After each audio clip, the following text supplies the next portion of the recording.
I'm Steph from Q Marketing, and this is Canned, the marketing podcast. This week, we're talking research that turns opinions into outcomes. In this episode of Canned, Ben and I dig into simple ways to run qual and quant, quick DIY testing, and how to turn insights into action. From spicy pizza launches to AI slip-ups and podcast platform shifts, you'll get practical tips to get closer to your customers.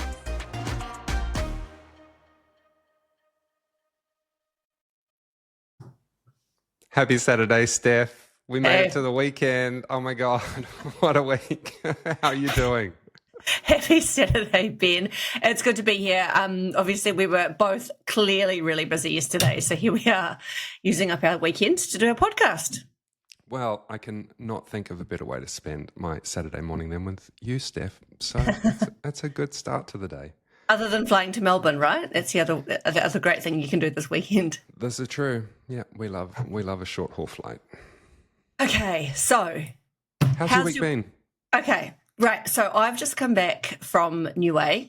So I landed back on Tuesday evening. I had a lovely 7 days away in Niue, which was incredible. However, my week has just been absolutely went to hell in a handbasket a little bit because I didn't realize that when you go to Niue, you go back in time. And I thought I was coming back on Monday night. Turns out I was not coming back until Tuesday, which really just had a knock-on effect for everything else for the rest of the week. So I've been playing catch-up. And one of the reasons that's been a little bit stressful is because we had one of the biggest things that we've done for Hell Pizza in the last 12 months. We had a limited time offer pizza launch on Thursday, so a big special billboard and a big PR launch for our Dubious Pizza, which is a smoked pork pizza that comes with a free baggie of herbs, sage and oregano, and a free grinder to grind up your culinary herbs. I was able to get one. I ordered some Hell Pizza for the team, which they loved, and got this little grinder, which is very fun. So I've been playing with that last night. Yeah, so we whenever something goes live with Hell Pizza, we're all in the Slack channel and everyone goes and buys a pizza from one of the local stores and we put photos up, etc. And then I was checking all the socials last night and it's just gone off. Like people have just been photographing and putting pictures up of their grinders and stuff. And so in terms of what we're hoping for with the campaign, it's been super great. But as you can imagine, when you've got something happening like that, it's just, you've got to be really on your game and every moment counts. So yeah, it's been a huge week for me. What about you? How's your week been?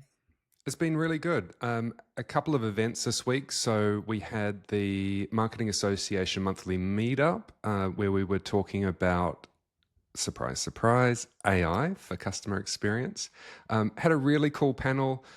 We had Simone McCarthy from Boniface, who's the head of marketing and partnerships at Clearpoint, Greg Witham from Datacom, Georgia Padden from Board George, Justin Flitter from AI New Zealand, and it was moderated by Marina Strabic, who is at AI New Zealand.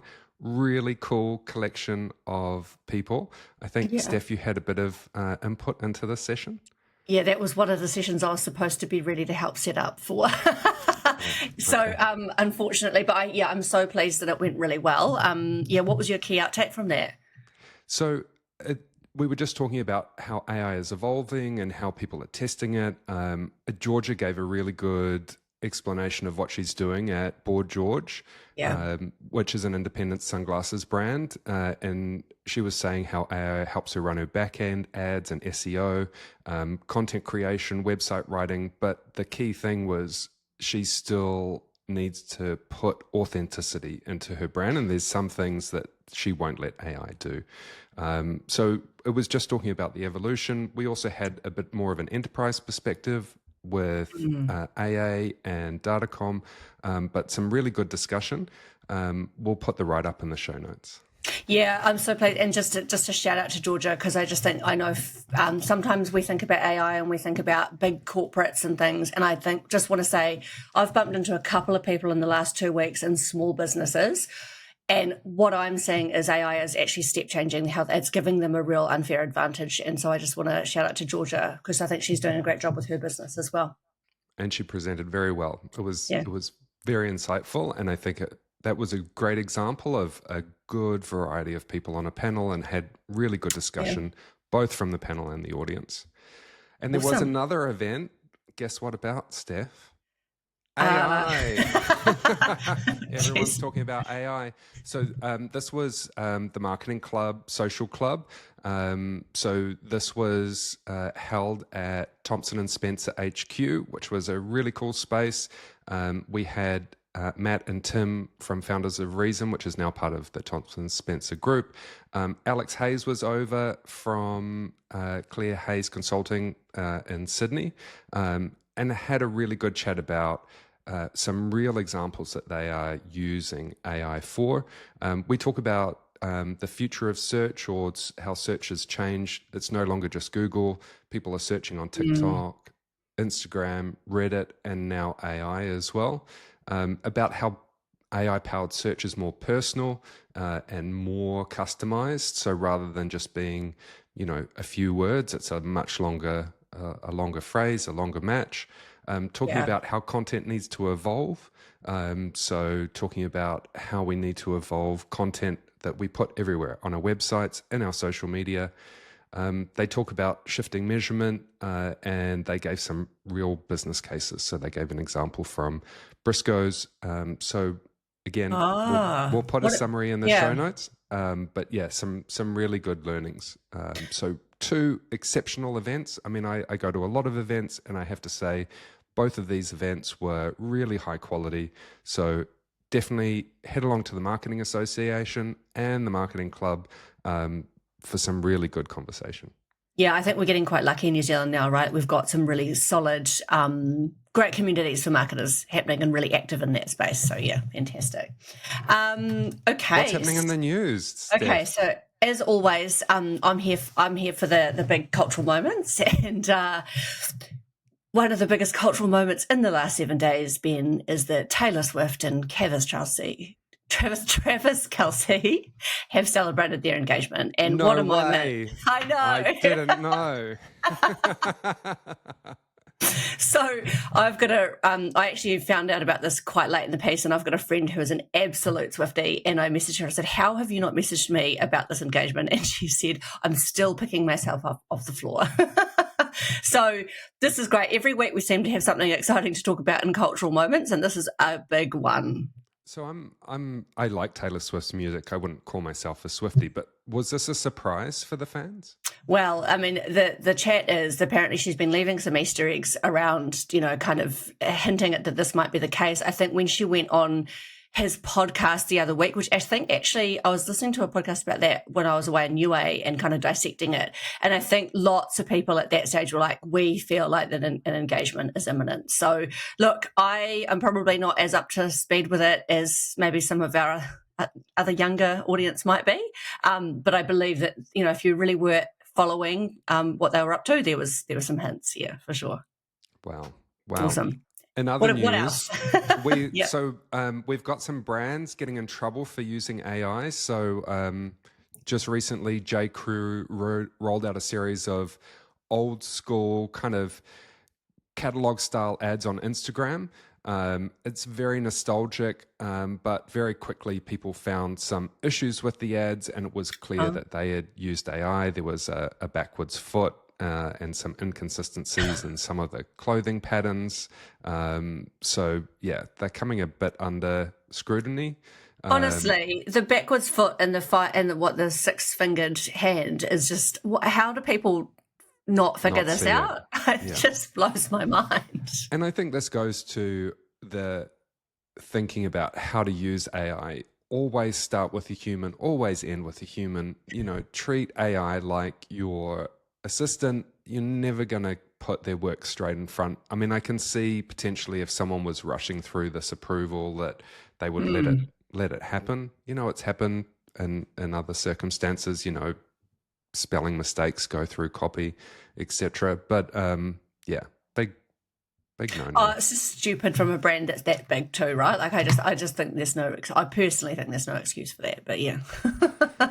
And relevant to our podcast, Spotify and YouTube have overtaken Apple Podcasts in Australia. So some new data has come out about that, about the rise of YouTube. So, we put this podcast on YouTube. If you're listening to this through your ears, you can look at us through your eyes. If you want to see what Steph and I look like, check us out on YouTube. Can I just say, hang on a minute, Ben wants everyone to watch us on YouTube. Stephanie doesn't. So the good thing about YouTube, you don't have to watch us on YouTube.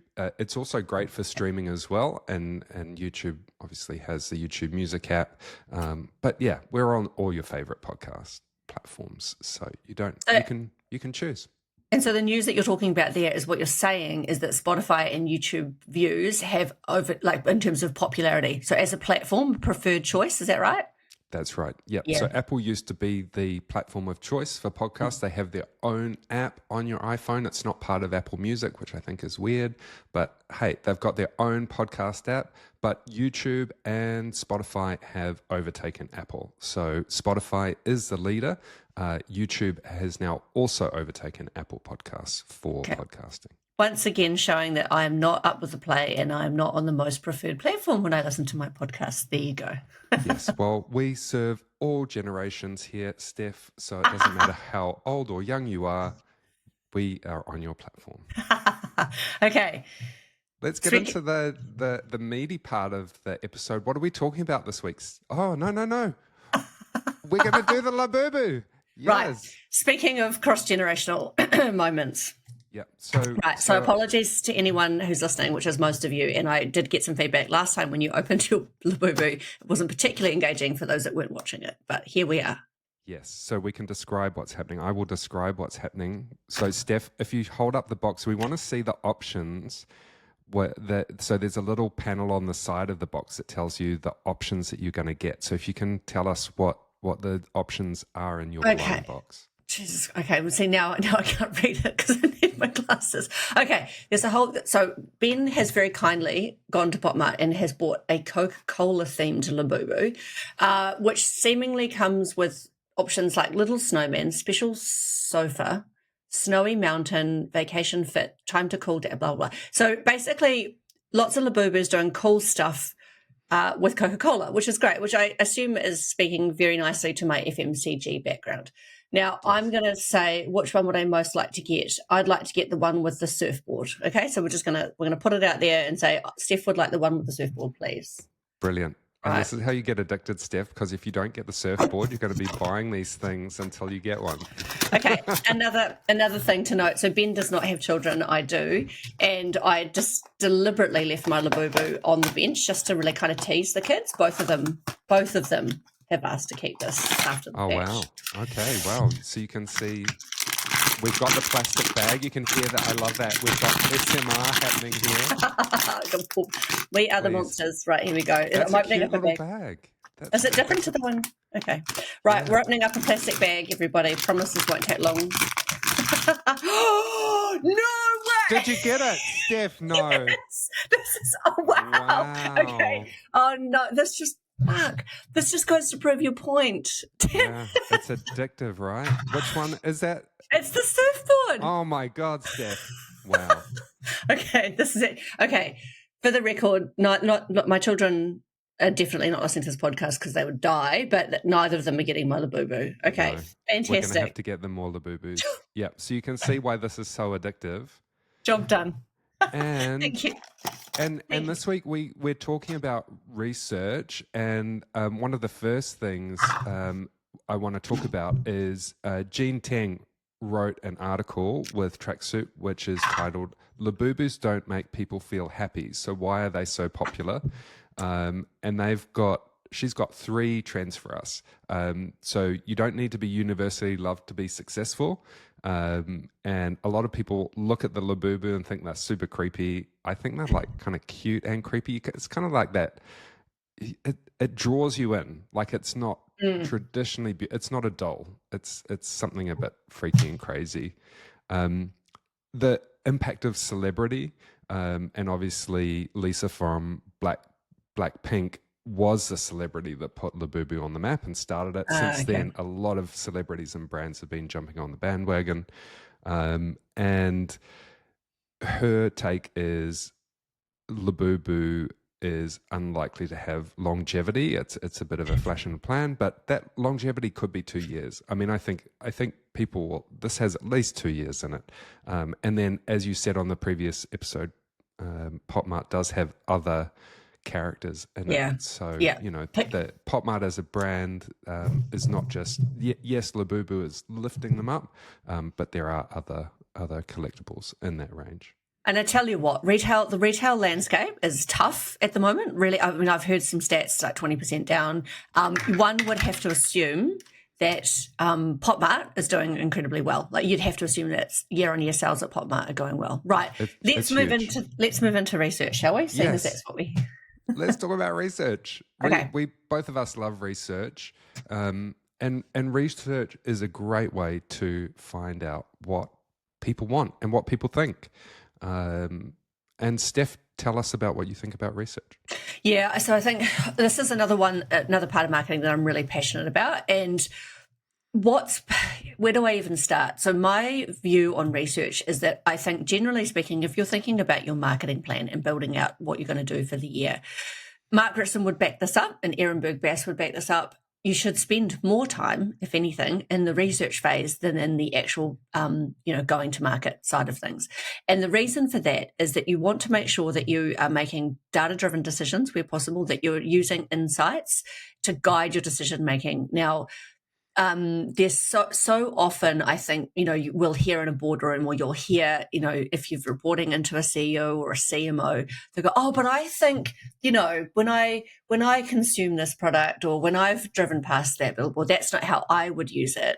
And what research will give you is the opportunity to actually, it's kind of your secret weapon to go, yeah, that's great that you think that, but here's a sample of all of our actual target customers, and here is what they think. That would be look, there's so many things I think about the research side of things, but if nothing else, it gives you the opportunity to take it away from somebody's opinion. What about in your world, in that B2B space, Ben? Completely agree. I mean, research, we're all biased. As humans, we're biased. We're biased to our own lives and the experiences that we've had, the products that we buy, how we buy them, how we find new products. And we all move in our circles. And it's so easy as marketers and as people in business to assume that our customers are exactly like us. Well, newsflash, they're not. No. And I can also see how, especially in a founder-led brand, you can start off creating products that you and your friends want to consume. And I think that's great. And I think it is good that founders of businesses do launch products where they see a gap in the market, and that gap is probably something that they've identified themselves. But the faster that you can get feedback from current and prospective customers, if you're serious about growing and you want to do marketing, then research is super important. But there's many different ways you can do research. A lot of people think research is this long, formal process that requires a lot of money and a special research agency and a special room with one-way glass. If you've seen, if you watch Mad Men and see how, and it's still done today, and you still do it, where you have product testing and things like that. Yes, that is one option. That's one way of researching. But it can be as simple as talking to your real customers, picking up the phone, writing them an email. Many different ways. Shall we? I mean, I think let's break that down a little bit more, right? So it can be a little slightly more specific. So let's kind of talk about the different ways in which you can apply research and use it. And so if we start with if we kind of start big and go down, you've got qualitative research and quant research. So by definition, qualitative research is small sample size, really in depth, and you'll pick. So in the true sense of the word, this one-way glass situation, you would hire a research company. They would sit and they would interrogate a couple of, if in my world it would be, you might have your loyal customers, you might have people who reject your brand or your category, so you can understand why they're not buying you, and then you might have kind of something in between. And you go really deep, and those sessions are typically a couple of hours long. You get people in a room, they get to play, in product world, they play with it, they do things like a brand sort. So how would you, I've done it in alcohol before, you'll have a whole bunch of beer brands in front of you, you sort them, and it starts to, if you've got a very good researcher in the room, they will then be able to pick out the themes from that. And what they're doing is they're enticing people to speak more about what they're seeing in the room. And you get really great, solid, in-depth insights into the people who really love your brand and your products, and those who don't, and why, and what you could maybe do to swing them or not. I guess I've done this so many times in my career, and we did it really recently actually with Hell Pizza to help. That actually drove a lot of the positioning work, because if you don't know, if you're sitting in market and you're not quite sure where your growth opportunity is, or maybe you've lost touch with your customers, it will help you really understand what's not working, is probably a really good way to explain that. And the other thing that I have often seen is you can sometimes go and do all this qual research, and you've got to be I've seen businesses spend up to $50,000 and then not actually listen to the insights as well. Yeah. I mean, it's one thing to do the research, it's another to actually implement it into your business, into your campaigns, into your products. Yeah, and then obviously quantitative research is slightly different. So the other thing, so then often you'll start with qual and you'll go deep, and then quantitative is a much higher sample size. So, if you think kind of 500 plus people, and that'll give you a broad brush. You don't go in depth, but you're getting general sentiment of kind of mood of the nation kind of thing. And nowadays, quant research is actually, there's much cheaper ways to do it. It used to be that you'd go to the traditional research agencies like a TRA, a Kantar, etc., and those things could still cost you a bit of money, but you and I both know that there are lots of other options available now, right? There are many options. There's also the option as well with a lot of, if we're talking digital marketing and the ad platforms, to test copy and creative live in market. And I think if your cost of production isn't as high, like let's say your TV commercial production, obviously very high. You can't create 5 TV commercials and test them all. But if you're in digital marketing, you can have a few sets of copy, a few sets of video, a few graphics, and you can put them all into Meta or Google, and it will test it with your audience, and it will essentially promote the copy that is aligned to your goal, whether that's a click or a conversion.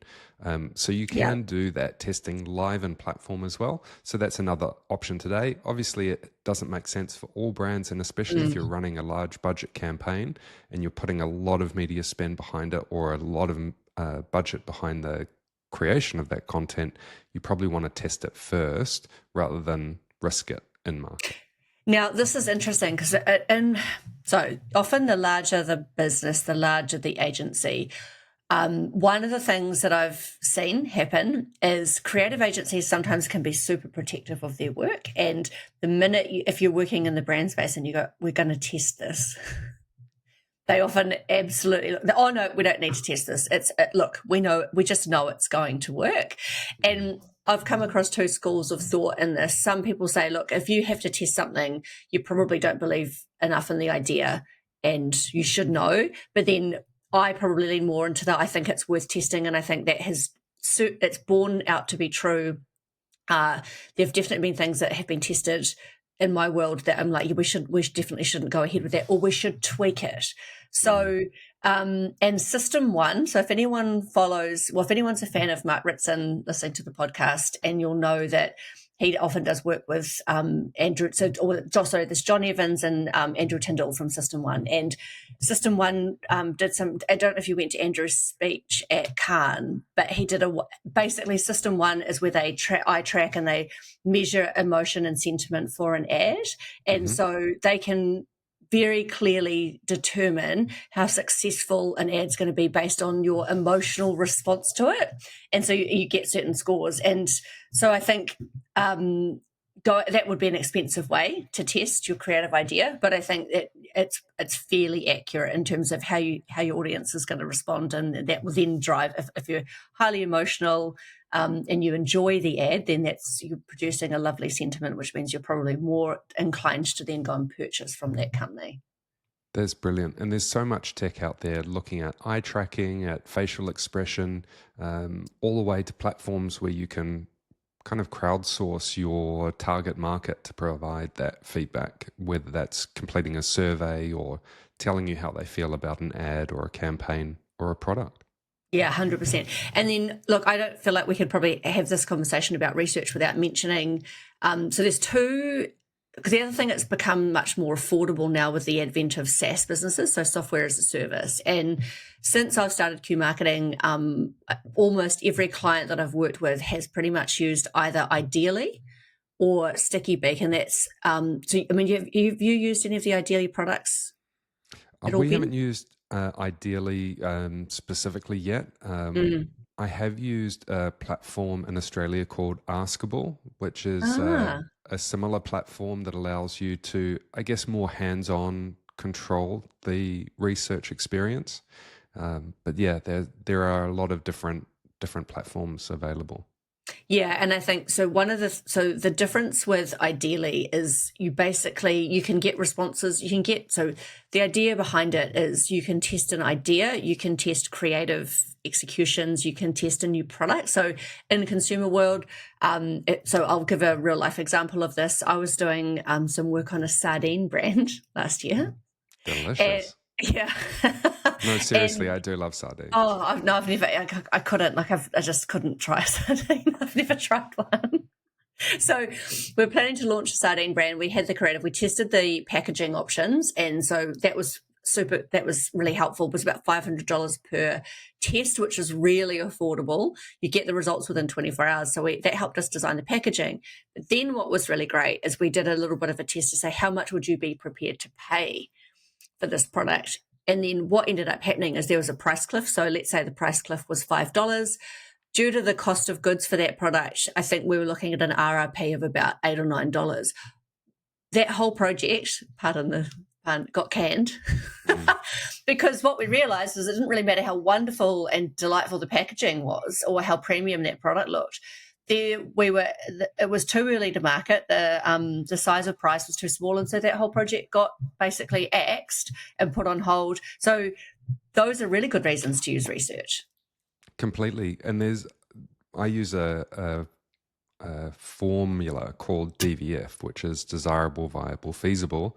And in order for a product to be able to be successful, you do have to meet all of those three criteria. So desirable meaning customers actually want it, viable meaning it can make a profit, and feasible it can actually be done with the resources and technology that you have. And when you're testing, you want to test for all of those three. I think a lot of people just think, oh, research and testing is just for desirability, and most of it is, because you can usually figure out viability and feasibility with your own teams, but that's important to test as well. And also the customer's perceived value of your product will go into the viability. So if you're not able to command the price that covers your costs and margins, then it's not going to be successful, even if customers really want it. Yeah, and also you want to make sure that, so it might be, you might have invented a product, for example, that's a great product, but is it something, or a campaign, but is it something that your company, does it fit with the positioning of your brand or your company? So does it look distinctly like it comes from you? Is probably the point. So what you might have a really amazing campaign or a really great product idea, but if people go, well, that doesn't really make sense coming from you. I don't know. Let's say you're a soup brand and you want to move into hair care. That's stupid. No one's going to pick you up off the shelf because it doesn't make sense from a category perspective. So I think, and we did a bit of that with this dubious campaign that we've just launched for Hell Pizza.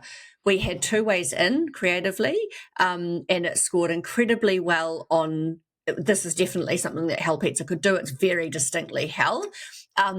Not surprising, it was quite polarizing in desirability. So that measure that you're talking about there, but we didn't care to some extent because of the nature of that campaign. We weren't looking for something that the bulk of the population would really get into and love. It was going, no, this is something that we know is going to create conversation and be interesting. So yes, sometimes desirability I'm gonna. It's not always the thing, depending on what you're after. Yeah, completely. And I think that's the real fun of marketing is that you can have fun with an idea without having it be commercially viable. And Yeah, some of the most fun campaigns are the ones that customers get more value than they pay for or they invest in. So I think, yeah, that's where you can create real brand value is having an amazing campaign that really delivers, you know, either happiness or, a freebie or something of value that customers want that really builds strong brand equity. yeah. So if we think about, so we talked about some of those bigger, more formal ways to do research, but I also work with some really tiny businesses who are just starting. And I think the number one thing, the very first thing I think that's really important if you're starting a business or if you're running a business is it doesn't actually cost you that much money to go and speak to your own customers. And you touched on this a little bit before.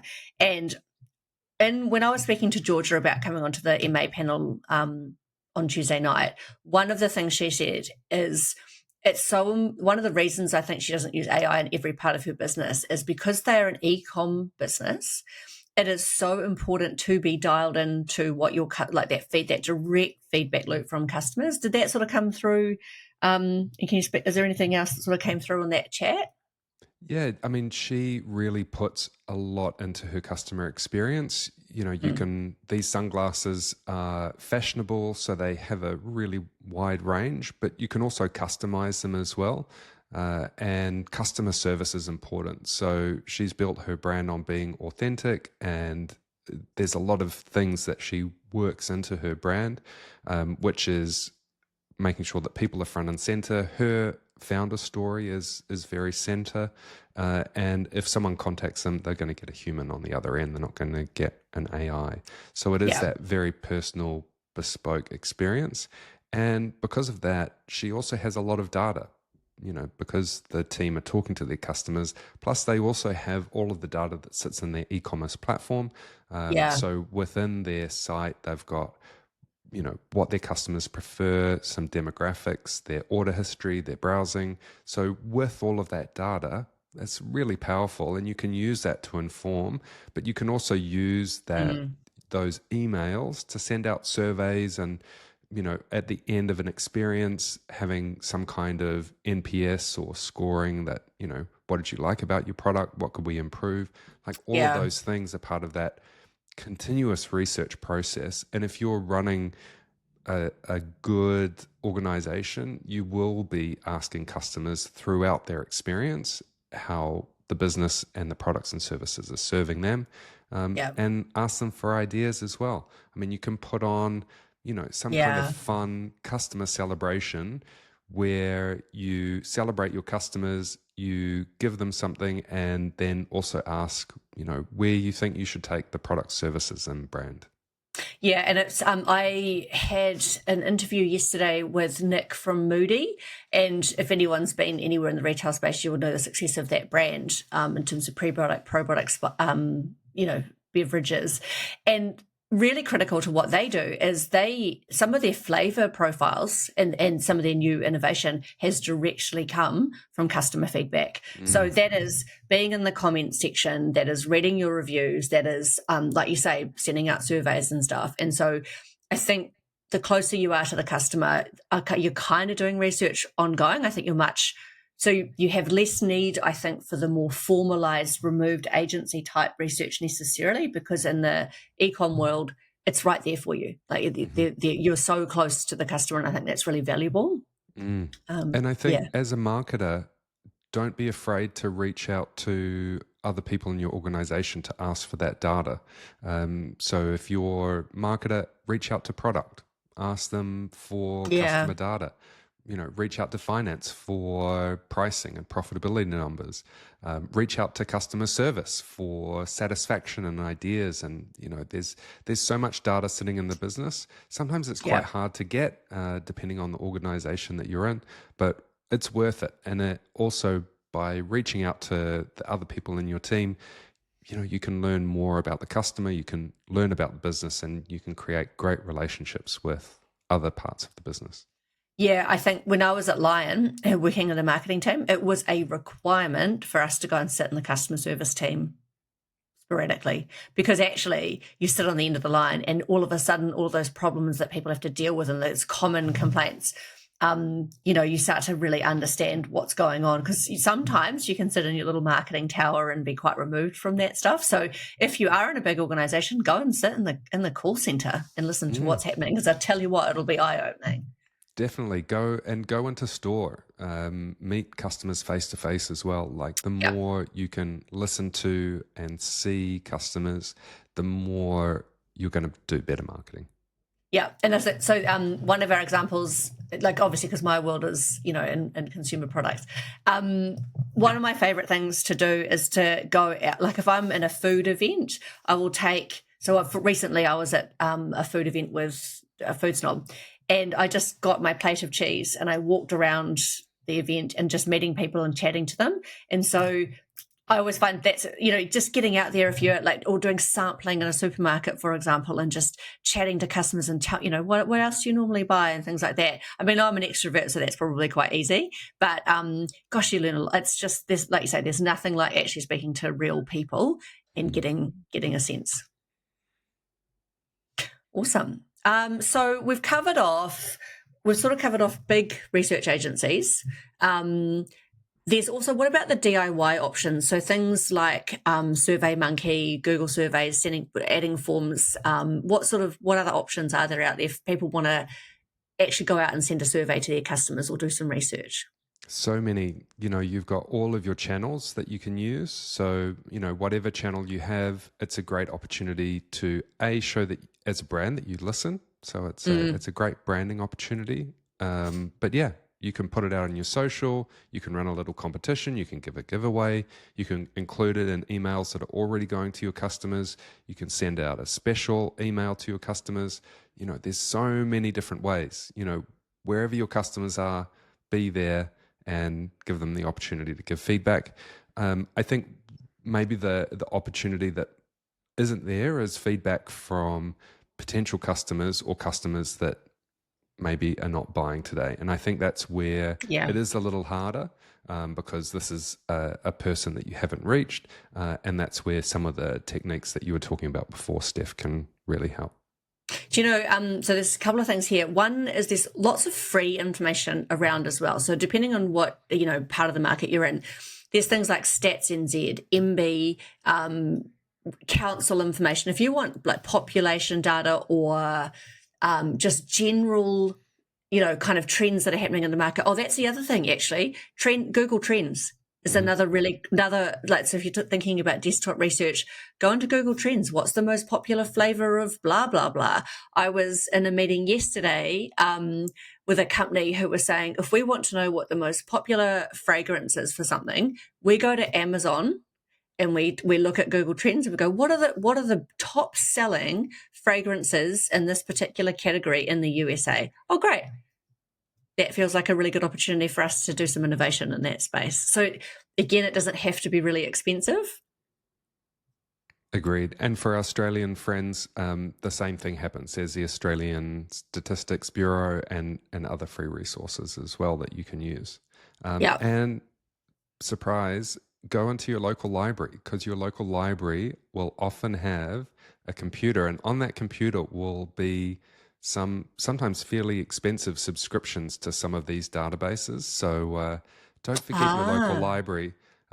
They still have access to some really valuable content that you would have to pay a lot of money for online. So pop down to your local library. Probably haven't been there for a few years, but worth checking out. And so let's go to the complete other end of the library spectrum, and let's talk about AI very briefly. So Perplexity is another great research tool. So if you haven't used Perplexity yet, it's great for deep research. You can kind of go look, you can put in a great prompt and go, what is the biggest pain point that teenagers at the age of blah blah blah are facing at the moment. What are and you can type in a scenario and you can get that Perplexity will give you a whole bunch of papers and research to use, which is also great. So never underestimate the power of good desk research, I think, as well. That's a really great starting point. And speaking of AI, one big topic in marketing at the moment is synthetic data, and they're kind of two schools of thought. I think it's a fairly new concept. At the moment, my preference is always human data, because if you're really wanting to find new insights and get an understanding of what your customers really think, nothing beats asking your own customers or potential customers. But there is a role, I think, for synthetic data for early testing of ideas where potentially you can't afford to go and talk to real humans. So rather than doing no research, using synthetic data may be an option. So the real question is, what are your goals? What level of accuracy do you need? What is your budget? What is your timeline? And I think there's a research option for all of those. And AI is great, especially for some of that early stage, just, getting ideas going, getting some tests, some high level tests going. But yeah, choose the right tool for the results that you're looking for.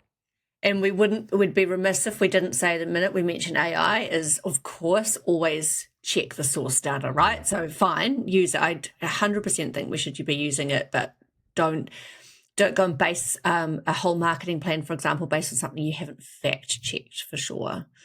So yeah, I think, look, there's some amazing options in there. And I think that really the other thing is do the research, but then you need to actually go and use it, right? So you need to it's all very well to have research and kind of, you've got to collate all of that into an actionable insight.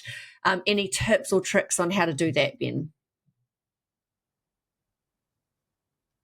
I think just do it all the time. I've worked in businesses that have programs like Insight to Action, and it requires ongoing processes that are worked into your marketing plan, marketing calendar, but it's also something that you can do with product and with different parts of the organization. So you want to get it on your leadership radar. If these things don't have support of the CMO, the CEO, they're probably not going to go very far. But if you can show your leadership team that this data is important, and the way you do that is show them the results that you can achieve with it, you just have to build it into your process, build it into the way that you work. Always be looking at it. Whenever you're going to a new campaign, part of your process should be, let's have a look at the research. Let's see what customers are asking for. What do they want? And because if you do that, it's so easy when you start looking at a campaign, you just start from a blank page. You don't consider what has been done before. And there are some good things about starting from that blank page, but if you can start with research and that customer insight, it's more likely to be successful. Yeah, and I think, look, it's a little bit of a secret weapon / blunt tool. What you don't want to be as a marketer is walking into a room of decision makers and going, well, I just think we should do it. I just feel like this is a good idea. Don't do that. My mum loves it. We should definitely do it. Yeah, exactly. And the other thing is, if you are doing some formalized research, actually be really clear about what you're trying to uncover. Asking a million questions up front is probably not particularly helpful. So really think about, the reason I'm speaking to these customers is to uncover, attitudes to this, or, thoughts on whatever, but be very clear on your objective for the research, because research for research's sake, as much as I believe in it, is also probably a bit of a waste of time, because at the end of all of that kind of data seeking and insight generation, you want to come out with something you can actually use. So it might be nice to know that people drink beer on a Monday at lunchtime, but if that's not useful to you because you're doing something else, don't do that. Agreed. Yep. Awesome. Okay, so I think that's a pretty good summary. Yeah. So I think with research, definitely use it. Use the right tool for the job. There's so many different research options for different budgets, but at the core is just talk to people. Find out what they want. Yeah. And it's so, we get so ingrained in being busy. You know, show me a marketer that's not busy at the moment or ever. It is easy just to get caught up in the campaign and doing the reporting. Make time for research, because it will make you more successful. Fantastic. Sounds great. Well, have a wonderful weekend. You too, Steph. Thanks, All right, everyone. see ya.